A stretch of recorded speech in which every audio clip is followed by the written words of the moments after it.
আজকে মোড়লগঞ্জ কল্যাণ সমিতি, মোড়লগঞ্জ ফাউন্ডেশন, পিসি কলেজ সাবেক ছাত্র অ্যাসোসিয়েশন এবং বাগেরহাট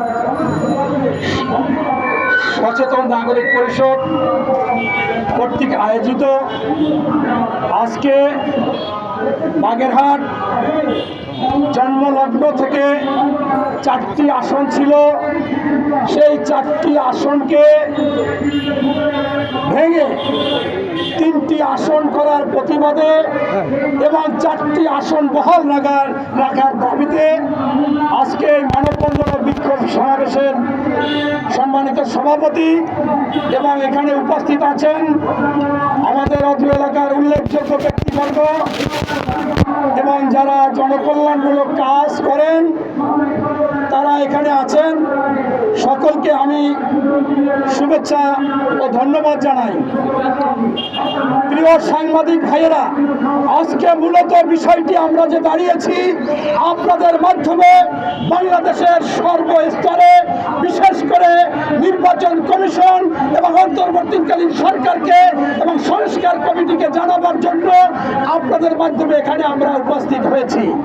আপনারা দেখেছেন ডানে বামে আরো অনেক সংগঠন এসেছে।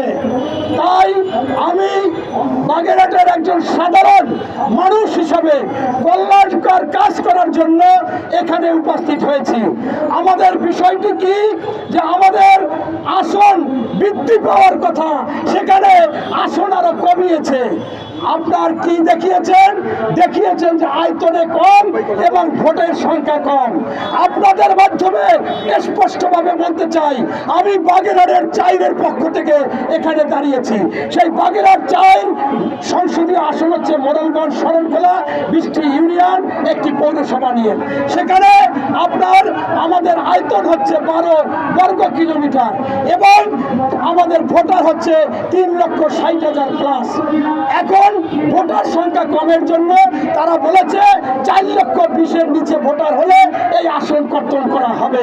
দুঃখজনক ব্যাপার, আমারই পাশে পিরিজপুরের 3 আসন মঠবাড়িয়া, সেখানে ভোটার সংখ্যা হচ্ছে 2,28,000 এবং তাদের আয়তন হচ্ছে 3.88 বর্গ কিলোমিটার, অর্থাৎ আমরা তাদের চাইতে 3 গুণ বড়। এরপরে আপনারা জানেন যশোর 6 কেশবপুর, সেখানে জনসংখ্যা ভোটার হচ্ছে 2,22,000 এবং আয়তন হচ্ছে 2.78 বর্গ কিলোমিটার, অথচ আমাদের হচ্ছে 3,60,000 প্লাস ভোটার এবং আমাদের 12 বর্গ কিলোমিটার। সেখানেও আমরা ওই কেশবপুরের চাইতে 5 গুণ বড়। দুঃখজনক ব্যাপার, এই তকমা দিয়ে আমাদের আসন কর্তন করেছে। আজকে আমরা যখন দুঃখের কথা ফেসবুকে বলি যে কোনোভাবে 4টে আসনকে কোনোভাবে কমিয়ে 3টে করা যাবে না, তখন ফেসবুকে অনেকে অন্য জায়গার লোকেরা লেখে যে আপনাদের তো প্রমোশন হয়েছে। কিরকম প্রমোশন? আগে রোল ছিল 4, এখন তো আপনারা 3 হয়েছেন।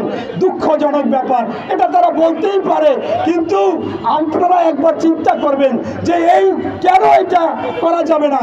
নাম্বার 1, আমাদের বরাদ্দ চায়, থোক বরাদ্দ, একটি আসনে বছরে 20 কোটি টাকা। আমাদের একটা থানা থাকলে ওই 20 কোটি টাকা সেইখানে ভাগ হবে, আর 3টা থানা থাকলে আগেই আমাদের একটা পৌরসভা এবং 2টা উপজেলা, তার সাথে আমাদেরকে অ্যাড করে দিয়েছে মোংলা উপজেলা এবং মোংলা পৌরসভা, যার কারণে এখানে আমরা আরো অনুন্নত থাকবো। এবং ভোটের কথা তো বললাম যে আমরা বেশি, তারপরেও আরো একটা যুক্তি আছে কেন ভোটার কম। এই ফ্যাসিস্ট আওয়ামী লীগ সরকার এবং এই ভোটার পদ্ধতি নির্বাচন কমিশন তারা শেষ করে দেওয়ার কারণে যখন ভোটের কোনো মূল্য নাই, তখন সেইখানে দেখা গেছে যে আমাদের অঞ্চল সাধারণত প্লাবিত হয়, বন্যা দুর্গত ছিদর আইয়া জলোচ্ছ্বাস বঙ্গোপসাগরের পাশে, তাই তারা চলে গেছে। মনে করেন আপনার কেউ গেছে চট্টগ্রাম, কেউ ফেনী, কেউ গাজীপুর, কেউ ঢাকা, কেউ খুলনা। যেহেতু ভোটের মূল্য নাই সেহেতু তারা করেছে কি, ওখানে গিয়ে ভোটার হয়েছে। অথচ এরকম গাজীপুরে যে আসন বৃদ্ধি করা হবে, সেখানে আমাদের মিনিমাম 20 থেকে 30,000 ভোটার ওখানে আছে, ওখানে ভোটার হয়েছে। এটার জন্য নির্বাচন কমিশন দায়ী। এবং আমি বলবো যে আমাদের ওখানে এখনো 20% রাস্তা পাকা হয়নি। এখনো অনেক স্কুল কলেজ আছে, মাদ্রাসা আছে যে 47, 48, 52 সালে হয়েছে, সরকারি কোনো অনুদান যায় না, একটি পাকা ভবন হয় না। এমতো অবস্থায় যদি এই ছোট করে অন্য এরিয়াকে আনা হয়, আমরা আরও অনুন্নত হব, আমরা আরও বঞ্চিত থাকব। এবং আমাদের বিশেষ করে ভৌগোলিক অবস্থানে আমরা সুন্দরবনে এমনি অবহেলিত। তাই আমরা মনে করি যে সেই ক্ষেত্রে এই সমস্ত করার জন্য কোনোভাবে মোরেলগঞ্জ শরণখোলা 4কে বাদ দেওয়া যাবে না, অথবা বাগেরহাটের 4টি আসনকে ভেঙে 3টি আসন করা যাবে না, 4টি আসনই বহাল রাখতে হবে।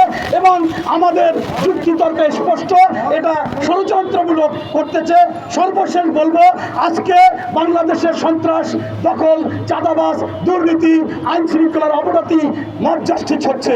এটা রুখে দাঁড়াতে গেলে মূল দরকার হচ্ছে নির্বাচিত সরকার। সেই নির্বাচিত সরকার করতে গেলে হবে নির্বাচন।